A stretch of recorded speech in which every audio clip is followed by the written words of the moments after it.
नमस्कार सभी को, कैसे आप सभी लोग। मैं कनिका एक बार फिर से आप सभी का हार्दिक स्वागत करती हूँ टीचिंग बाय रोजगार विद अंकित में। देखिए, सीटेट में जो भी बच्चे ऐसे हैं जिनके एग्जाम में बहुत कम नंबर आए हैं और बहुत अभी समस्या चल रही है कि अब हम क्या करें, ये वीडियो सभी बना देते हैं कि जो बच्चे पास हो चुके हैं वह आगे बढ़े और आगे क्या क्या कर सकते हैं या फिर क्या क्या उनके पास अपॉर्चुनिटी है, अवसर है। लेकिन सबसे बड़ी बात यह है उन बच्चों का क्या होगा जिसके नंबर कम आए हैं, क्योंकि उसने तो अपने अंदर कहीं ना कहीं बसा रखा है कि मैं कुछ नहीं कर सकता। तो आज हम उसी के ऊपर बात करने वाले हैं कि क्या स्ट्रैटेजी हो सकती है जिसके माध्यम से अगली बार का जो आप सीटेट है बहुत आराम से कर जाएं, है ना। क्या हमारी एक रणनीति होनी चाहिए। कभी कभी क्या होता है कि हमें अपनी रणनीतियों को बदलना बहुत जरूरी होता है।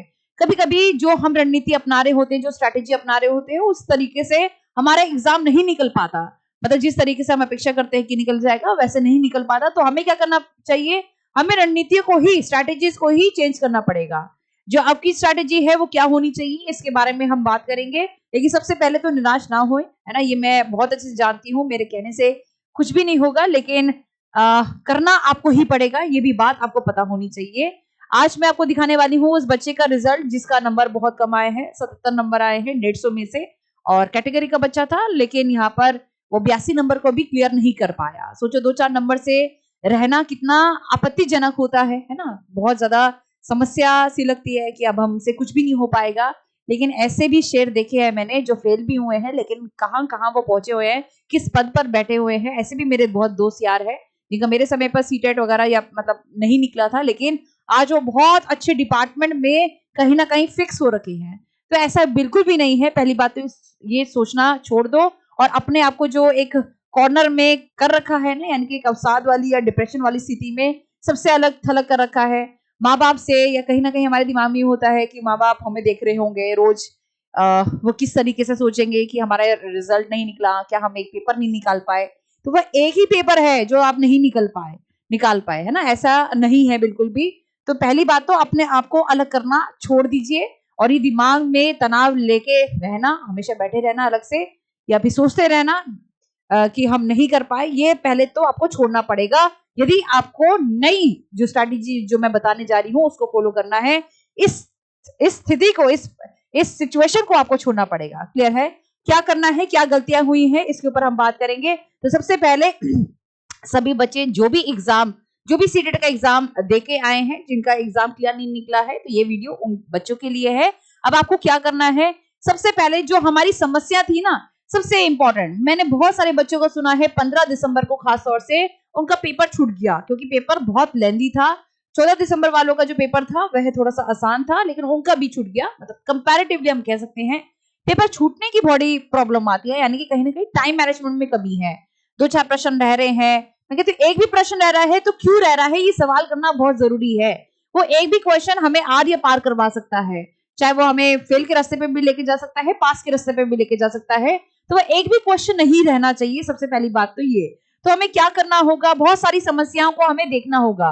क्या क्या इस बार हमें समस्या देखने को मिली सीडीपी में। कभी कुछ मैंने बच्चों से सुना कि बहुत सारे बच्चे ऐसे भी हैं जो ये कहते हैं कि मैडम मेरे सीडीपी में नंबर कम आए हैं, मेन सब्जेक्ट में ठीक आए हैं। या किसी बच्चे को हमने ऐसे भी देखा कि एसएसटी साइंस मैथ्स यानी कि जो मेन सब्जेक्ट थे उसमें नंबर कम आए हैं। ये जो है ये स्ट्रॉन्ग नहीं हो पाता, ये मेन पिलर है, मतलब मेन बैकग्राउंड है। अगर ये मतलब ये पिक्चर का पूरा बैकग्राउंड ही यही है, एसएसटी साइंस और मैथ्स। अगर ये नहीं है ना, ये क्लियर नहीं है, ये अगर स्ट्रॉन्ग नहीं है तो सारी चीजें अस्त व्यस्त हो जाएंगी। इसको हम कैसे स्ट्रॉन्ग कर सकते हैं। फिर सिलेबस कंप्लीट नहीं हुआ, कुछ बच्चों का ये भी कहना था कि पेपर से पहले हमारा सिलेबस कंप्लीट नहीं हुआ। मतलब जो पढ़ने वाले अभ्यर्थी हैं, जो हो सकता है सेल्फ स्टडी कर रहे हैं, ठीक है, ऐसा भी सुनने में आया। जो सेल्फ स्टडी कर रहे थे बच्चे, तो उनका सिलेबस कंप्लीट नहीं हुआ या चीजें छूट गई, ऐसा भी हुआ। पेपर छूट गया, ये हमने देखा ही है। या एक आधा, हम ये भी कह सकते हैं, एक आधा क्या बहुत सारी तादाद में बच्चे ऐसे भी थे जो ये कहते नजर आए कि आंसर की में गड़बड़ थी, आंसर की में गड़बड़ थी, नो डाउट। लेकिन कौन मानेगा, सीबीएसई मानेगी? नहीं मानेगी। वो कहेगी कि अगर हम ज्यादा बढ़ाएंगे तो 1 या 2 नंबर बढ़ा देंगे, इससे ज्यादा नहीं बढ़ा पाएंगे। तो कभी भी आंसर की में बहुत बड़े लेवल पर चेंज नहीं आता। 4-5 नंबर बहुत बड़े लेवल पर चेंज आना हो गया, 1 या 2 नंबर पर ही बदलाव होते हैं, ठीक है। अब यहाँ पर हमें करना क्या है, हमें रणनीति को चेंज करना होगा। इस समय पर क्या रणनीति हमें अपनानी चाहिए, वो मैं उसके बारे में बात करूंगी। सबसे पहले है समीक्षा करना, सर्वे करना। सर्वे किसका करना, किस तरीके से क्वेश्चन पेपर आया था, कैसे क्वेश्चन पेपर आया था, रिसर्च करना बहुत जरूरी है। एक शोधकर्ता मतलब ये लॉजिकल अंडरस्टैंडिंग को बताता है कि आपने कितना शोध किया। आपने सिर्फ आप ऐसे ही तो नहीं पढ़ रहे हो, या ऐसी तो नहीं कोई किताब उठा के लिया है और फिर पढ़ना शुरू कर दिया। ऐसे कभी भी नहीं करना है। आपको क्या करना चाहिए, आपको समीक्षा करनी चाहिए। पहले नंबर पर सर्वे करना चाहिए कि सबसे बड़ी गलती कहां पर हुई, कैसा पेपर आया था, इसका सर्वे करिए।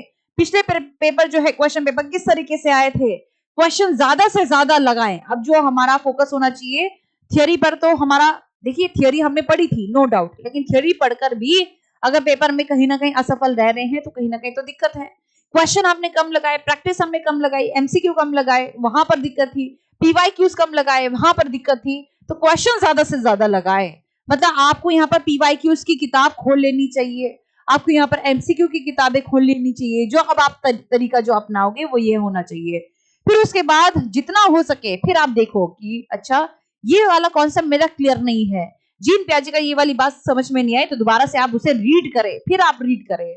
ऐसा नहीं कि बार बार थियरी तो आप पढ़ चुके हो ना। जिन बच्चों का अभी क्लियर नहीं हुआ और जो आगे के लिए भी तैयारी कर रही हैं, जो फ्रेशर्स हैं एकदम बिल्कुल, ऐसे अभ्यर्थियों के ऊपर भी मैं बात कर रही हूँ। तो इस तरीके से हमें तकनीक अपनानी पड़ेगी। फिर उसके बाद दोहराव जरूरी है दोबारा से। अभी क्या हुआ था कि पीवाईक्यू जो है एक बार कर लिया काम तमाम। अब पीवाईक्यू सिर्फ एक बार करने से कुछ भी नहीं होगा, आपको 2 या 3 बार जो है कम से कम उसको रिवाइज करना ही होगा। तो दोहराव वाली अवस्था जरूरी है, ये प्रैक्टिस वाली अवस्था जरूरी है, नहीं तो ये सारा पूरा का पूरा डामाडोल हो जाएगा। फिर जांचे, और जांचे कैसे, एमसीक्यू। मतलब बहुत सारे बच्चों ने एमसीक्यू नहीं लगाए, मॉक टेस्ट नहीं लगाए, तो वहां पर भी गड़बड़ी कर दी इस वजह से।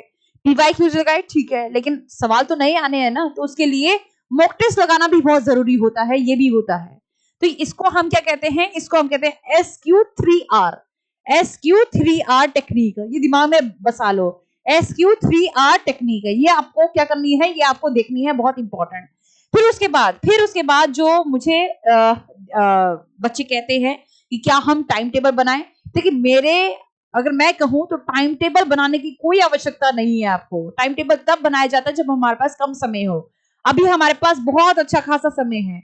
अभी हमारा जो फोकस होना चाहिए, जो भी सब्जेक्ट है, मान लो साइंस है, सोशल साइंस है, जिसमें आपका हाथ जो है कमजोर है, जिसमें आपकी जो मतलब इतनी ताकत नहीं है, तो उसको आप एक हफ्ता मतलब ऐसे चैप्टर या फिर किताब जो है पूरी करिए। जैसे मान लो हिस्ट्री की किताब है, 6th क्लास की हिस्ट्री की किताब है, एक हफ्ते में 3 दिन में हमें निपटानी है, तो उस हिसाब से फोकस करिए।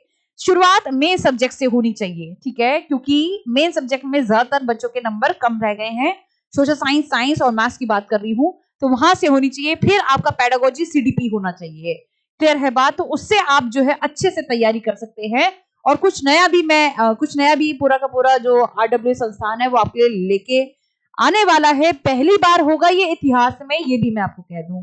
अब वो क्या होगा वो अभी मैं नहीं बताऊंगी, मैं आपको समय दे रही हूँ ताकि आप अच्छे से पढ़िए, खुद से प्रैक्टिस करिए। फिर हम कुछ नया करने वाले हैं, आप चिंता बिल्कुल भी मत कीजिए। एक इशारा मैंने आपको दे दिया है, शायद आप समझ सके, ठीक है, आप अपना दिमाग लगा सके। लेकिन फिर भी मैं आपसे कहूंगी कि आप यहाँ पर इसी समय से कम सेल्फ स्टडी करना जो है वह शुरू कर दीजिए। जल्द से जल्द नई नई चीजें आपके समक्ष आने वाली हैं। और एक चीज बहुत इंपॉर्टेंट है, इस बार बहुत कंसंट्रेशन से आपको पेपर देना है। मतलब उथल पुथल नहीं होनी चाहिए जो पिछली बार हुई। अब हमारा यहाँ पर जो फोकस होना चाहिए वो किसके ऊपर होना चाहिए, एक सुपर हिट फॉर्मूला मैंने यहाँ पर लिखा भी है। ये सुपर हिट फॉर्मूला आखिरकार है क्या, ये सवाल आप पूछते हैं ना, सुपर हिट फॉर्मूला है क्या। सुपर हिट फॉर्मूला चलो बता देते हैं। ये सुपर हिट फॉर्मूला है, इसको अगर आप अपना लेंगे, मतलब इन शॉर्ट ये मनोवैज्ञानिक फॉर्मूला है, ठीक है। आप सुपर हिट कहें कुछ भी कहें, क्योंकि मनोविज्ञान अपने आप में साइंटिफिक होता है। 1 into 1 into 1, ये ध्यान रखिएगा, ये फॉर्मूला है। इसका मतलब क्या है कि हमें क्या करना है, हमें यहाँ पर सबसे पहले 1 का मतलब क्या है, यहाँ पर थियोरी, अपनी थियोरी को बहुत स्ट्रॉन्ग करना पड़ेगा। फिर इस 1 का मतलब क्या है कि हमें पीवाई की उसको जरूर स्ट्रॉन्ग करना पड़ेगा। एक भी चीज की कमी रहेगी फिर हम आगे नहीं बढ़ पाएंगे। फिर आपके यहाँ पर नए सवाल यानी कि मॉक टेस्ट जरूर लगाना होगा, फिर जाके एग्जाम क्लियर होगा, फिर जाके हम 3 का आंकड़ा जो है वह साबित करेंगे यहाँ पर। तो 3 चीजें जो है बहुत इंपॉर्टेंट है। अगर एक भी जगह 0 आ जाता है, इस बात का ध्यान रखें, एक भी जगह, मैं कहती हूँ एक भी जगह 0 आ जाएगा तो ये 0 हो जाएगा, ये ध्यान रखें। एक भी चीज अगर हमने छोड़ी तो तो क्या हो जाएगा, पूरा का पूरा मामला जो है वह जीरो में, शून्य में जो है आपका कंप्लीट, मतलब शून्य में कन्वर्ट हो जाएगा। ध्यान रखें। तो ऐसी गलती करने से बिल्कुल बचिए। और एक और बात बहुत इंपॉर्टेंट है कि एक समस्या आती है कि हमारे पास टाइम ही नहीं मिलता है, सर्दियों का समय वैसे है, टाइम नहीं मिलता है। तो एक ही चीज है उसके लिए, और कुछ भी नहीं है। जल्दी उठिए। जब आप जल्दी उठेंगे, फिर आप जल्दी सोचने का कष्ट करेंगे, फिर आप सोचेंगे, फिर उसके बाद आप कार्य करने का कष्ट करेंगे। तो इसलिए मैं हर एक बच्चे से कहती हूँ कि जल्दी, कृपया करके जल्दी उठिए। थोड़ा बहुत जो है शरीर को तंग कीजिए, ताकि आपका जो रेगुलेशन है, ताकि जो आपका नर्वस सिस्टम है बढ़िया सा बना रहे, तंत्र का तंत्र। और जिस वजह से फिर आपके अंदर एक फीलिंग आए, एक जज्बा आए कि हम यहाँ पर काम कर सकते हैं, अब आगे बढ़ सकते हैं। इस बात को हमेशा ध्यान रखिएगा। जिसके नंबर बहुत अच्छे आए हैं, जरूरी नहीं है कि उनके अंदर बच्चे की समझ भी बहुत अच्छी हो सकता है कि उनके नंबर ऐसे ही आ गए या किसी भी कारण आ गए। तो आप ये बिल्कुल भी मत सोचिए, मतलब आपके अंदर ऐसा हो सकता है कि आपकी समझ अच्छी हो, सिर्फ नंबर ही तो कम आए हैं। तो एक आधा नंबर, 2-4 नंबर तो हम ऊपर नीचे कर ही सकते हैं इन 6 महीनों की तैयारी में। तो 6 महीने लगकर तैयारी करिए। 2025 में 6 महीने, हर 6 महीने में सीटेट का एग्जाम होता है। बहुत बढ़िया तरीके से, शानदार तरीके से इस बार प्रदर्शन करिएगा, और इसमें हम पूरा सपोर्ट देंगे। नोटिफिकेशन से कहीं अधिक पहले क्लासेस हम जो है वे शुरू कर देंगे। इस बात का ध्यान रखें, ठीक है। नोटिफिकेशन से पहले इस बार जो है नोटिफिकेशन का वेट नहीं करेंगे। रीजन क्या है, कारण क्या है, क्योंकि बहुत से समय लग जाता है, इसलिए नोटिफिकेशन से कहीं अधिक समय पहले ही क्लासेस उसी तरीके से शुरू हो जाएंगी। जो बच्चा क्लियर नहीं कर पाया, यूट्यूब की क्लास से ही, मैं दावे के साथ कह सकती हूँ, यूट्यूब की क्लास से ही सारी चीजें जो है शुरू होंगी। तो उसी से ही आप क्लियर कर सकते हो, अगर अच्छे से फॉलो करोगे।